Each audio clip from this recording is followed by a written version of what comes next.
My name is Lindsey, and I am a Katrina baby. Hey y'all, it's Angel with Love Talk. As you all know, we are approaching year 17 since Hurricane Katrina.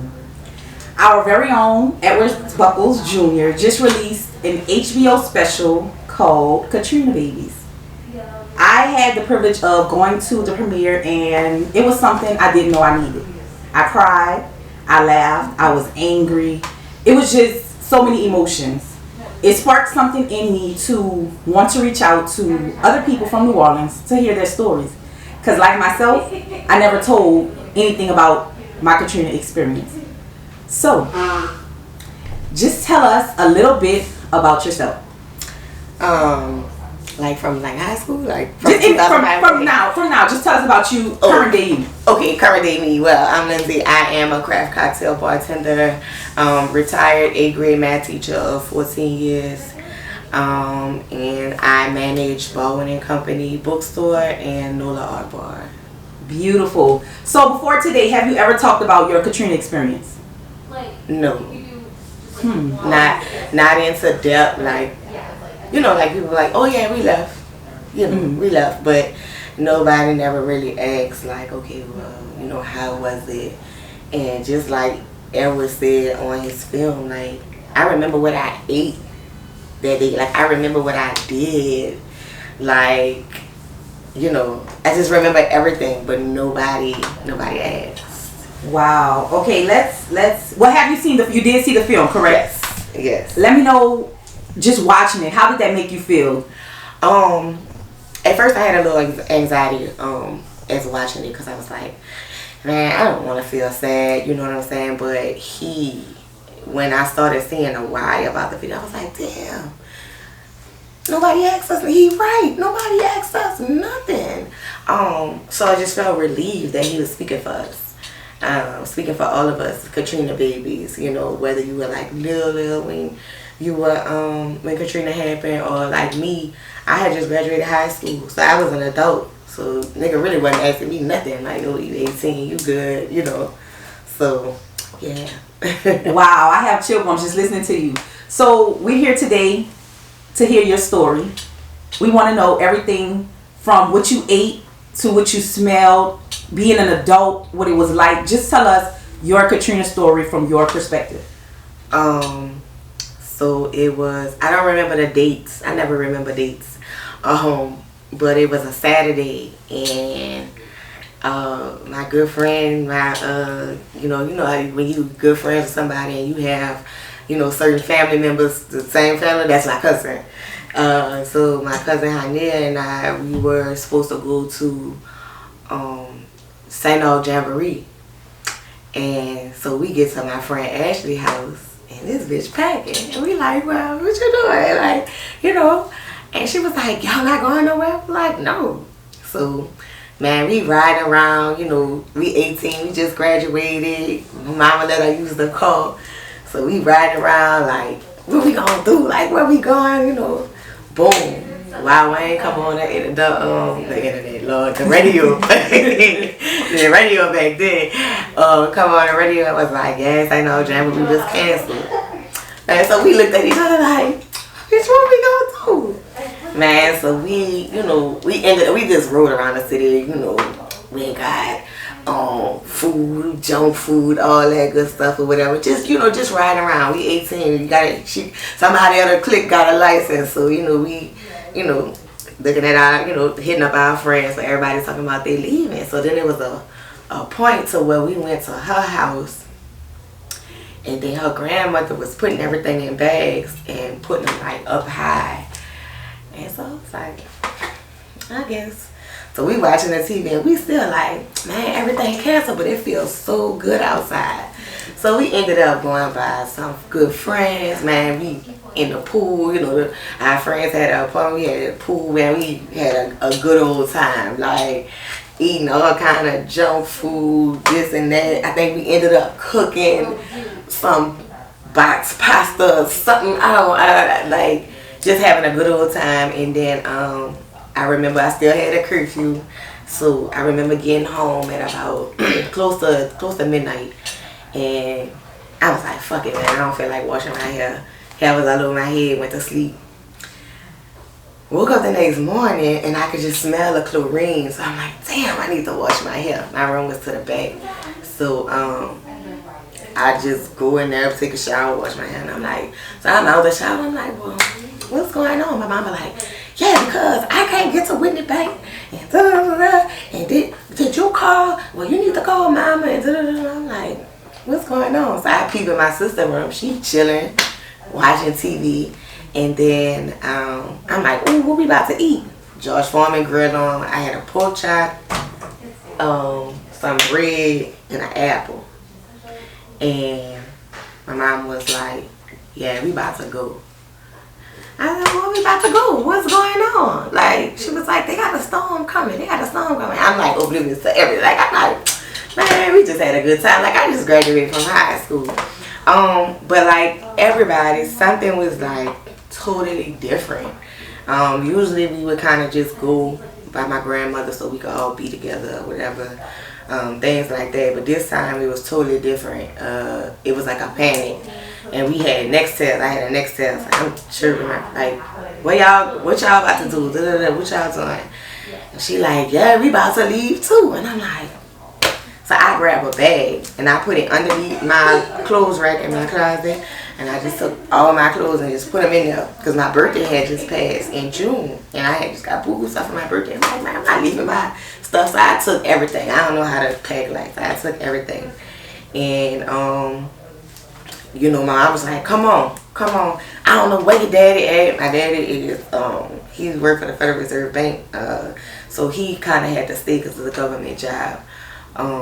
But he was out helping other people. Like, he was, you know, helping his sister, his brothers and everything. Like, and then people he knew because he did a lot of handiwork for people in the city. So he going to help them board up. And, you know, my mom was like, he helping everybody else out. We need to go. And then we had a dog named Max, and she was like, we can't take Max. Max ain't no call dog. We be right back anyway. But, you know, I'm not staying. So my same cousin friend, Hania, I'm like, well, we about to go. And then she was like, well, I'm going to try to catch up with you. Wait. And then I couldn't tell my people to wait. And then she was like, well, where Hania at? I'm like, well, she leaving from uptown.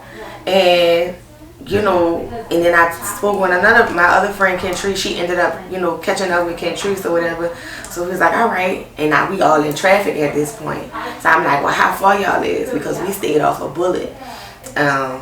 And a subdivision and everything. So we jumped on the interstate from the back way and then just was chilling. And so I'm like, y'all might go catch up with us because we, you know, we sitting. And she was like, but we further back, we sitting too.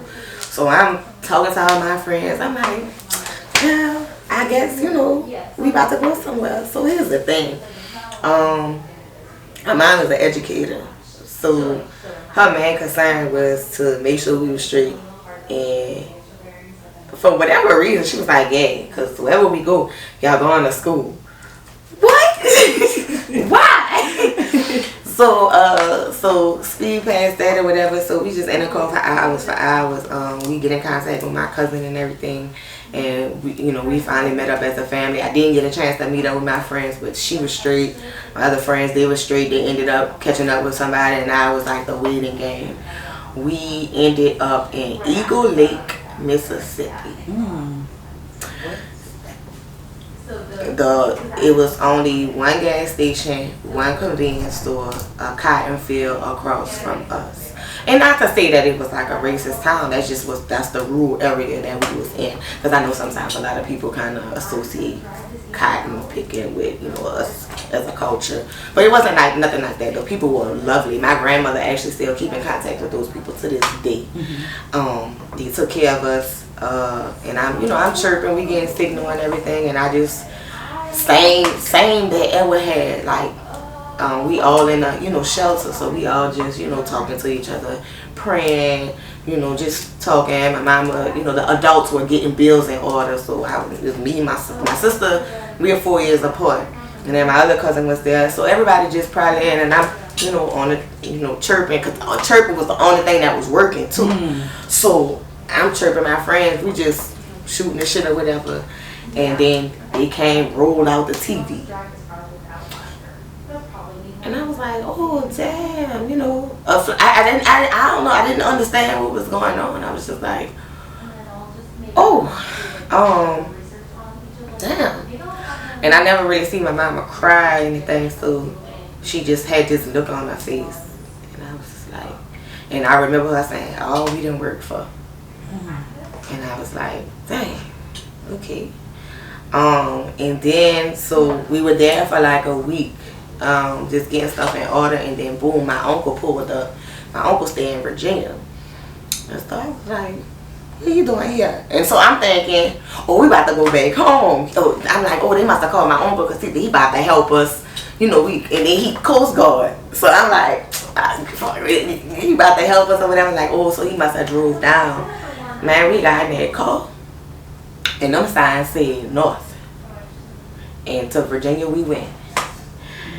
And after that day, in the car, it was nonstop. After that, I had working parents. We were upper middle class, whatever you want to call it, but I had working parents who basically told us in so many words, it's material stuff, you ain't paid for that anyway, we got insurance, I gotta go to work, and you need to go to school. So, not to shun away from like how she said that, it wasn't a bad thing. I just felt like at the time her mentality was like, nah, we ain't gonna worry about that, that's material stuff, education comes first. My mom was a teacher, taught in Iowa for 20 plus years. So we went to Virginia, and we got to this hotel or whatever, and my mama is so bougie in a way, and she was like, yeah, we won't be here for long, I need to go find a job. So she had got all her transcripts and stuff. She had got in contact with the school that she was teaching at and all her credentials and stuff. By the grace of God, she had a job the next day. But what she was instilling into us, see, that's why you need to go get your education, because if stuff like this happen and you got a degree, you can pick up and you could go anywhere, which is true. But inside we were hurting, like, I don't care about that, I just want to go home. And then my mom went to work. My sister got signed up in the school. That was my sister's freshman year in high school. I was a freshman in college. So I'm riding in the car with my uncle, and he was like, yeah, we're going to take you to her school. And I'm just looking. Like, I still have my Norfolk State ID, and my ID is like this. Like literally just like that. And so he was like, well, pick one. And we riding up to the school, and I was like, Suno. That's where I was at. That's where I was at. What you mean, pick one? And he was like, no, pick one. I was like, well, which one, the black one? And he was like, Norfolk State, because it was like on Park Avenue. And it was Norfolk State, and then there was another school called ODU, and it's kind of like your two-lane, Loyola or whatever. And Norfolk State is like your Southern/Xavier and stuff. And I had a good time there, but it just moved fast. It was just like, I got friends that I hadn't talked to yet, or I have friends who are still stuck, who people still stuck, or my daddy telling us everything that he's seeing, because you remember he's there, and he was like, man, it's just bad, it's just bad, you don't want to come down here or whatever. So not to harp on like all the bad things that happen. We know death happened, we know the water happened, but to speak more about my mental state, I didn't want to do shit. But since the beginning, my mama instilled education in us so much. Who am I to tell her something indifferent when she asks if you alright? Because she did ask. Like, they asked, like, you alright?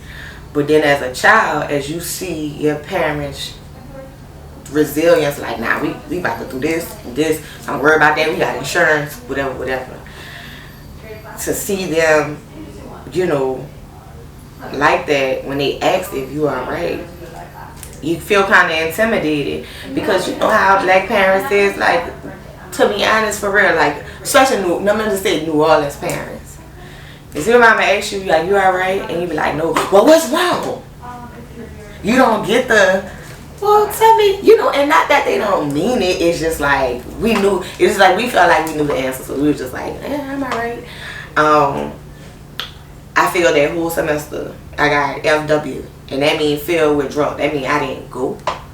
That means they failed me and took me out the class. I didn't go or anything. Like I might have went to one class and I was asked to read. And I just could have cussed everybody out after I finished reading because, oh, you're from New Orleans? And keep in mind, like, even though we went far in order to, so my mom could pick back up where she left off to finish taking care of us and whatever like that, I wasn't surrounded by anyone from New Orleans. They had one chick from New Orleans that went to Norfolk State, but she was already there. Like, that was in her plan. And then there was another kid there that was displaced, but I think he ended up going to Hampton. So I was alone. And then my sister and I being 4 years apart, you know, we kind of had different social lives. So I guess she was dealing with her shit in high school, and I was dealing with my shit then. And just like my mental state was fucked up.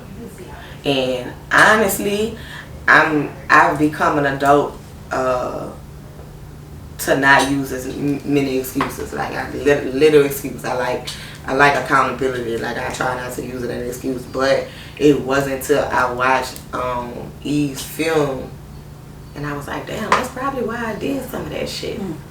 That's probably why I was going through some of that shit.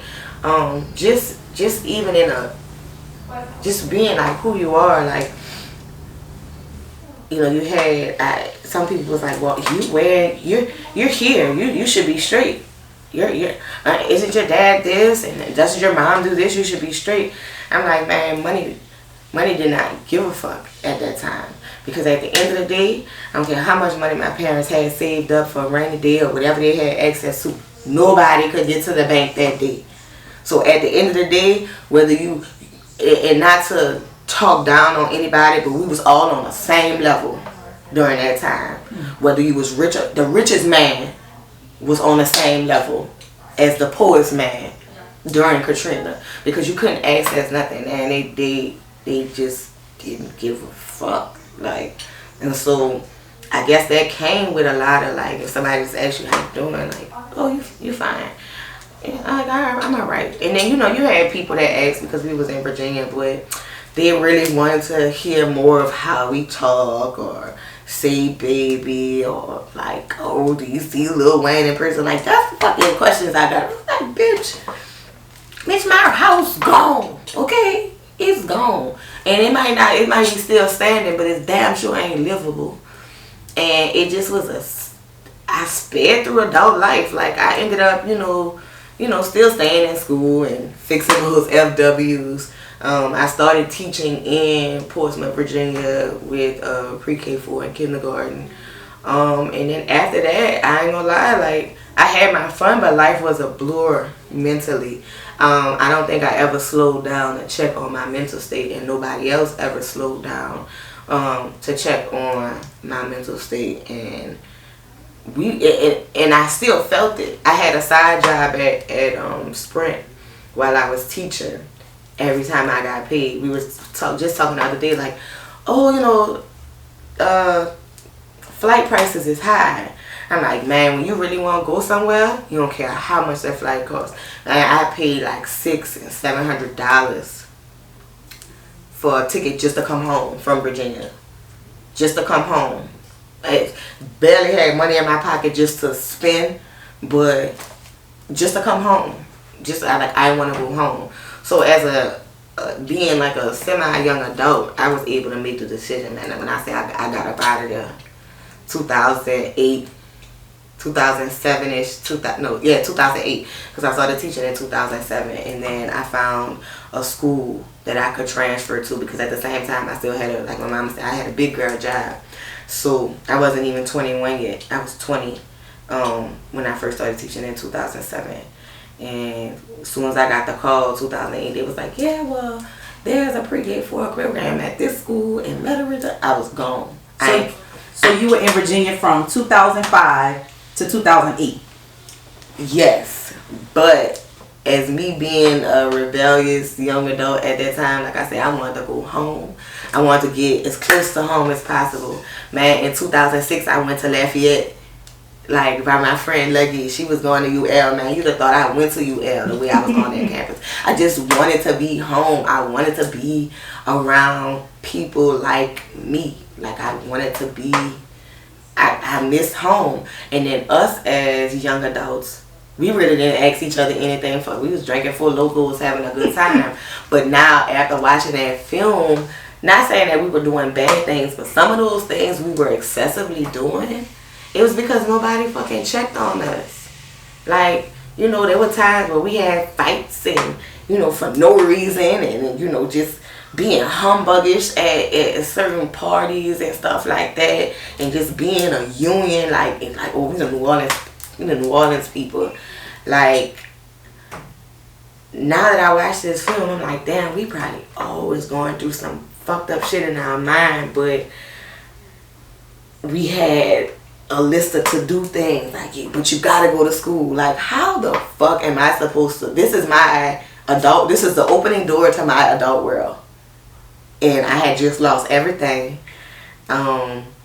Things weren't accessible to me as such. People were looking down on me regardless of who you were. Like, you know, people ain't give a fuck about if my mom was educated. Oh, you're a refugee. Excuse me? I didn't flee from a country. I left because I followed a rule for the state of emergency. Like, it just was just backwards, just ass backwards. Like nobody asked us nothing though. No, like all these mental health things they have now. Man, when I went to class, that it was like, here's a syllabus. And the moment, it was one teacher, and she was like, well, I know you went through Katrina, so if you want to email me. And I was like, oh yeah, I'm about to milk this shit. Can't come to class today. I'm fucked up. I can't come to class today, I'm fucked up. But I really was. But I really had no way of like dealing with it. Like, so we just kind of got on through life. Like, did what we had to do and, you know, made a way. And, you know, I'm just like, just thinking back on like just a bunch of things. Like, even senseless arguments that you had, I'm like, damn. What if we all was dealing with that trauma and none of us all sat around collectively to talk about it, and then nobody asked us? And I'm like, if the phrase "children are to be seen and not heard" meant something, it definitely meant something during Katrina, because nobody asked the children. Nothing. And there's two things, two quotes that Edward said in the film. The first one, he said, "We're not rebuilt, and the city isn't rebuilt until we are." Right. The second thing he said is, "This isn't entertainment, this is impact." Right. Let's talk about the first one for a second. 17 years later, many of us are literally just now talking about our experiences, and that was traumatic. We suppressed that trauma down, and like you said, you sped through adulthood. No one asked us. So where do we begin, or how do we begin to rebuild ourselves so that we can rebuild our city? Fuck. Like, you really have to take it one day at a time. And the only way to rebuild yourself is to, you know, make sure you're straight. Like, fuck, how am I trying to say it? Like, you gotta make sure you're straight. Like, now's the time to be like, you know what? If that Instagram quote or whatever somebody posted could make me reflect on something, then so be it. Because, like I said, we sped through it. We ain't have none of this shit. None of these groups. There was no groups. There was no nothing. So I would say, fuck, do what you can. I would say do what you can, but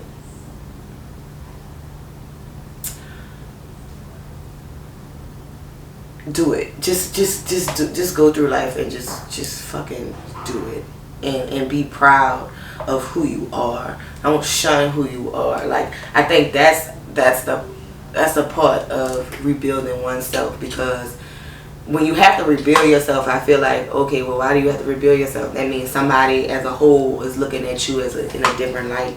And yeah, fuck, I am a Katrina baby. Yes, fuck, we all went through it. This is who I am. No, I'm not a fucking refugee or any of that. I'm still intelligent, educated. I still have drive to do certain things. So, but it's all about pace and priorities, is what I'm working on right now, just as an adult. Pace and priorities, because we all be like, oh no, we gotta get those priorities together. But what pace are we doing it at? Because the pace that I lived through Katrina was horrible. It's shoot, like, nope, you gotta go to school, you gotta get this done, that done. And because I didn't have a certain pace, I didn't finish this class. I failed this class. It took me longer to finish because I had to do repeat and delete and all this other good stuff. So I would definitely say pace. Take your time at everything. You're not in a race with nobody. You're not even in a race with yourself. Heal. And whatever that looks like for you, do it. Yes. Like I said, whether it's, if that, like a lot of people like, oh, cause social media, like, look, you don't have to follow the drama, cause you still have a choice. You don't have to look at the fights and stuff. You don't have to filter. I'm starting my life journey, so not everything is dreadlocks that I see. Everything is, you don't have to. You still have a choice. So I don't listen to what anybody else says. If that quote on Instagram worked for you, then guess what? So be it. Because now the kids that's coming up today, they have all these programs for them available to them. They're available to us, but now that we're adults, it's like, oh, if you have insurance, you can make an appointment. So now it's really you have to find your own way, which still sucks. But man, if you still not healed for Katrina, so what? Take your time. Because you have another part of the people from New Orleans like, and they still talking about Katrina. Yeah, bitch, because ain't nobody asked us. Yes, we still talking about it. Because we lived that was the worst thing in the world that has happened to me. That was the worst thing. That's the most traumatic shit. Like my people that I know that live in New York, like the most traumatic thing that happened to them was 9/11. Like 8/25 was the most traumatic. 05 was the most traumatic thing that ever happened to me in life. So, whatever that looks like for you to heal, just do it. As long as it doesn't involve anything illegal or anything like that. Because unfortunate enough, like some people turn to those dark times of doing certain things that they wouldn't normally do. Because at the moment, that's kind of what it looked like for them. Like, this all I got. All I got is these drugs. So if that can make me forget for just at least 2 seconds, think about how traumatic something has to be. Like, I just won't forget about it for 2 seconds. You know how short 2 seconds is? You know how traumatic that was? And for a person's desire to be like, look, I just want to forget it. I just want to forget about it for like 2 seconds. That's some serious shit. It is. It's really about pace. Like, just go at your own pace. Whatever that looks like for you in a positive light. Whatever that looks like for you. Such and such may get over Katrina different by writing, by documenting. Such and such may get over Katrina by saying, you know what, they really didn't ask us anything, so I'm just gonna go start a new life somewhere else. Whatever that looks like for you. But I really don't think, this should be an ongoing story. Because they gonna talk about 9/11 till we dead in the fucking ground. So talk about Katrina too, because that was very fucking traumatic. That was very fucking traumatic, and I feel like that Kanye said they ain't give a fuck about black people. It happened to, this was something that happened to all black people collectively at the same time. Oh, they'll get over it. They'll survive. They fought slavery. We not gonna survive. So moving forward, like, be specific with your questions. And I just learned that by just working in this industry that I'm in. Even just with customer service, I don't just ask nobody, oh, you doing that right? No, but I'm just gonna ask you, I'm not just gonna ask you, oh, you doing all right? I'm gonna ask you, is that specific title that I can help you find. So moving into those questions with Katrina, I think I blame I blame the media too for not helping, because they portrayed us as fucking refugees and all this other shit. So on the other hand, people who didn't know about it, they were probably scared to ask, because they had already painted us as these horrible ass people, looting and this, that, and the third. So that's one reason why we didn't get asked. Number two, our black adults, our black New Orleans adults were faced with so much shit and, survived so much stuff, like, to where they wasn't worried about asking us. Not that they didn't care, they had shit to do too. Everybody, like I said, the richest man was on the same level as the poorest man. Everybody was on the same level. So it's like, if we all on the same level, who can I turn to and ask? Like, who can I ask? But just moving forward, now that he's come out with that film, I'm so glad, because, like, the moral of the whole story was nobody asked us nothing. Nobody asked the children anything. And it's never too late. It's never too late. Yeah. But be specific about your questions. Don't just ask me, you had water in your house? Yeah. We all did. We all did, okay? Yeah. How are you feeling since that happened? How did that affect your relationship?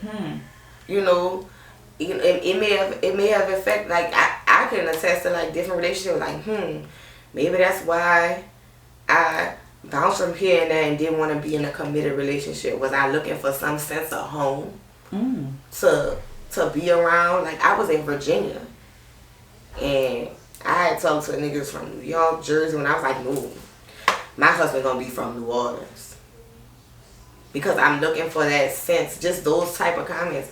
I'm looking for sense of home.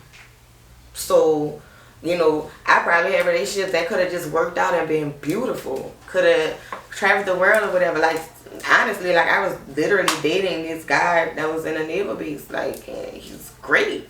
But I was looking, like, anything that he didn't do that was un-New Orleans, like, I was like, oh, why you just like that? Or why you do this? Like, I was searching for home. So maybe if I wasn't so much criticizing him, trying to find that piece of home that I lost in anybody or anything, that shit might have worked, But everything happened for a reason. But and the second quote, this is not entertainment, this is impact. How do you want your story, your specific story, to impact the world? This is not trauma porn. This is not a motherfucking Dateline. You like, ooh, Lord, they didn't kill somebody. This is real shit to get you to understand. Because and I say trauma porn because we all watch it. Porn is just not it doesn't associate with sex. You can use the term however you feel, but like trauma porn, how we watch My 600-Pound Life. That's trauma for somebody. Or fucking 90 Days Fiance or whatever. Like, all this is some type of trauma that somebody is dealing with. And they make it into a form of reality. But I think some people make a mock of it to where you're like, oh Lord, this is supposed to be reality TV, but this is not real. No, this is very much real. The damn drains, some of the drains still not working outside right now because of Katrina. By my sister being a nurse, we were speaking of the series on Apple TV, 5 Days at Memorial. They had a damn helicopter pad at that damn hospital, and that hadn't been used 20, 30 years plus then. So you have a lot of things around you that are affecting you, and it's just, this is not your regular trauma porn. Like, oh my God, let me see what they went through. No, this is real life, and this is a story to be told, to see what happened. Really, to me, to show how ignorant people was. Bitch, you calling us refugees. Do you know the, like, and that just baffled me. You calling us refugees. You're supposed to be an educated meteorologist or a communications major that potentially got you this film job or news job, and you calling somebody a refugee? We didn't fucking come from Russia or anything. We left a city because a storm happened. That's it. A natural disaster happened. But like, no, like our story needs to be heard, because even more so now, you want to talk about giving children a chance and letting children be a voice. Well, hello, we were kids and nobody asked us fuck shit. Nobody asked us nothing. We still had to be, you know, told and do this. So, like, it's still like crazy to me to where I just don't even know what to say, because nobody asked me nothing. And no, it's this is not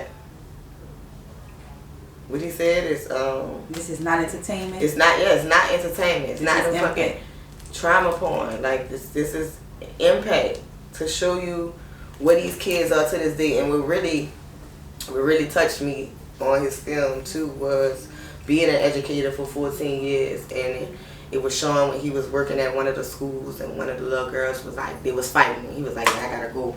And she was like, I don't want to talk. It's not because people out here drug dealers and, you know, they come from a bad home and, oh, you know, they quick to say, oh, that student must be trouble. No, well, maybe ever thought, maybe because she was fucking 3 years old, stranded on a bridge with something, or without nothing, or with somebody. Maybe she was fucking displaced, and that does something to you. A child remembers that, and so they remember that shit. So yeah, this is not entertainment. This is not for you to be like, damn, that water was high, wasn't it? No, this is for you to really see, like, this is why this is a portion that matters when it comes to asking the children, because they don't ask the children all the time, but now you want to ask them about, oh, they should be able to pick their own gender and da. Yeah, how they gonna pick their own gender when you're not asking them about the trauma that's making them want to be this way? So ask that. Don't ask that. Don't fucking think that this is just some HBO shit. I'm sorry for cursing so much, Mom. But yeah, I mean, just like I said, sometimes I just get baffled. It's so much shit that people have said. We've all lived different displaced lives, and it's just so much shit, and somebody should have really asked us. 17 years later, the conversation is being started. Edward Buckles has been working on this film for years. That's what, 2015? Years, yes. Even before then, years. We graduated the same school together. He's older than me. But I want you to just look at the camera right now, speak some words to Edward for even getting this conversation started. Nigga, you the truth. And thank you. Like I said, like I posted and he reposted it, you reposted it. That was a fucking masterpiece. That was not entertainment. If anybody wanted to know the story or wanted some type of inkling of how any child felt, matter of fact, any black child felt during Katrina, you need to watch that film. And not for your entertainment, not for your giggles, not for you to just to be nosy. Oh, I wonder if they're gonna show some dead bodies floating in the water. No. He didn't even, I love the fact how you didn't even harp on that, but thank you, Eve. Like, thanks. Like, I feel like we're finally being heard or understood. I've even had people reach out to me from when I went to Norfolk State. It's like, damn, we really never talked about what you went through. You just kind of, felt it. So, thanks, Eve. Just like that. Tell us your name again and tell us you are a Katrina baby. My name is Lindsey. In Born World, everybody knows me as Liddy Lynn, and I'm a Katrina baby. Yes. Y'all remember to believe in yourself. Thank you, Lindsey, for sharing your Katrina experience. If you or anyone you know would like to share your experience, DM me today. Remember to like, comment, and subscribe.